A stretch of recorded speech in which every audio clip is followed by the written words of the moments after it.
Hey everyone, it is Beggles, and I'm going to be talking you through the newly released Sons of Valhalla. It's been out for a few days on Steam and cost you about $18 or so. So is it worth that price point? Well, hopefully this review gives you a bit of an idea, and this will be the longest review I've ever done. So feel free to jump in and comment about the new format, or leave a sub if you like the style of the video. So moving into it, Sons of Valhalla is a gorgeous pixel art game in a 2D world based in the Viking Age that has become very popular both in TVs, movies and video games. If you want the quick version, this game is similar and will undoubtedly draw comparisons to Kingdom 2 Crowns, which is definitely the standard in this genre, and the gameplay style will be familiar to those who spent some time with that title. In Sons of Valhalla you play as Thorald Orlofsson, a man on a journey to find his wife Rhea, who has been kidnapped and will fight his way through any horde of enemy that stands in the way. Thorald is not alone, rather has the support of Odin, who has gifted him immortality and the ability to find and equip powerful runes that will change your gameplay slightly. Things like 20% extra health, points of more damage for your archers, that kind of thing. Unfortunately for Thorald, just as Bowser would often jump away with Princess Peach every time Mario would be close to rescue, each level that you defeat leads to Rhea just having left or being taken by someone else, so you need to continue your quest. Sons of Valhalla has some story elements that serve their purpose without being too immersive, and the little pixel art animations are nice, although there's sections where they perhaps were missing and there could have been more included. Gameplay in Sons of Valhalla is pretty simple in terms of mechanics, but offers a fair amount of complexity when it comes to your strategy choices. You will be set into a small camp at the start of each level with a few soldiers to support and nothing more than a town hall and some areas to place buildings upon. You have the ability to tell your units to attack, defend, follow you or form a shield wall, and a lot of the gameplay is going to involve placing them at the far end of your camp to defend whilst you get everything in order to raid and attack the camps and villages to your right. If you manage to defeat enemies, you can take over their flag and expand your little empire further to gain access to the new features such as mercenaries for hire and the ability to create new camps with new buildings. The levels all follow the same system as you start out new, how to take out a number of camps and towns to gain access to the boss fight before moving to a new area. This is definitely not a game for those who don't like repetitive gameplay and refining your strategy each time.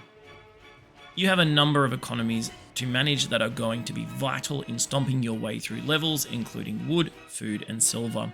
Wood and food can be gained through buildings that can be upgraded, and silver and food is obtained through raids and defeating enemies, as well as found in barrels and chests on the ground. I found at the start to be less focused on this economy management, but similar to anyone who has spent some time with strategy-based RTS games, you quickly find that building a strong economy early allows you to be much more powerful and get through the enemy raids more quickly. All three of these resources are used for different but similar things. This includes buildings and upgrading your buildings to gain more storage, and also the recruitment and upgrading of units. Things like faster attack speeds or adding flame arrows to your archers. You also have a limit to the amount of people that you can recruit to your army, and the more powerful units counts as more than one person. The catapults, for example, count as 5. I quite like the resource management elements of Sons of Valhalla, but I have to mention that it's quite shallow. There is a limit to how much you can upgrade and expand your buildings, and you will hit that cap quite quickly once you know what you're doing. The army limit does lead to the need to make choices about the best compositions for attacking, especially when sieging is your goal. That works well. In battles and gameplay you will control Thorald, and he's a beast of a warrior that stands above all others. You have access to a roll, quick and long attacks, as well as an array of different ranged weapons that you gain access to as you work through. The javelins are particularly effective. I used a controller for my playthrough and the mechanics took a little bit to get used to, especially when switching between different weapons, but once you get the hang of combat, it quickly becomes your difference maker in terms of winning fights.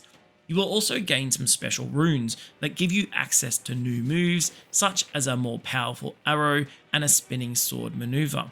As difficulty ramps up in the later stages of Sons of Valhalla, being able to use Thorald to deflect enemy raids and save your own units from taking damage is critical. And I also found these little solo raids on villagers to be my favourite pastime, dodging their arrows, taking out their archers upon walls, then retreating with a little extra silver in my pocket. The battles themselves are very chaotic, with your units controlling themselves and a lot of units overlapping, making it difficult to see what's happening. In a lot of cases, I relied on my unit tracker at the top, and when the number started going down, that was the sign that battles were starting to go in the wrong directions. The enemies are pretty similar on each level, although there are some little camp bosses that have different mechanics that I thought were pretty neat. Once you win the initial siege though, the odds are that you're going to steamroll through the next part of the game until you reach your next siege situation. Sons of Valhalla lives and dies by its strategy component, and I wanted to speak a little bit about that now. This is definitely a game that you can cheese your way through, and there are some strategies that will become very, very overpowered depending on which runes you have picked up. I was lucky enough to get some javelin runes, which allowed me to one-shot a lot of the enemy units with this, especially the archers. As each level can run for over an hour, and as gameplay is so repetitive on each world, there is little reason not to try and cheese your way quickly through levels, as all your benefits will cease at the beginning of the next level. In one instance, I had a siege going on for many minutes without getting through, and the silver I had reached over 120,000 before it reset down to not much all at the beginning of the next level. Controlling your units is fun, but it feels like there could be more complexity with directions beyond attack and stand, and honestly, whilst levels did take some time to get through, I never felt like this was that hard. I never lost much more than a little spiky gate on enemy raids, and time was really spent just waiting to have the economy to be able to upgrade and max out units. The gameplay mechanics are good, but as a strategy game, I feel like there could have been a little bit more.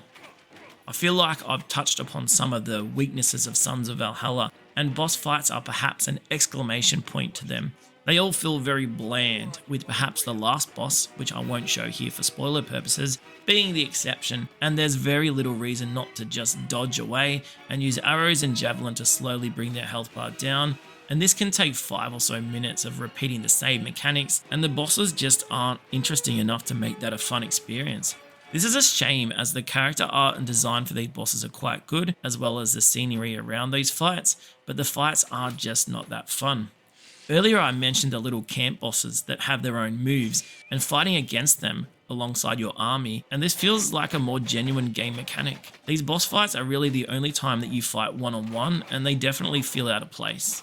Sons of Valhalla is a game that took me about 9 hours or so to defeat on the normal difficulty, and I encountered very few bugs along the way. It's visually very good and easy to get drawn into the world that's been created. The units that you can recruit to your armies are fun, and the mechanics of the game are definitely interesting. Those are the positive. The weaknesses are pretty obvious. This game is repetitive, and there's not enough difference between each level to make it any different than the one that you have just played. The strategy is on the shallow end, and boss fights are a low point, rather than being something that you look forward to.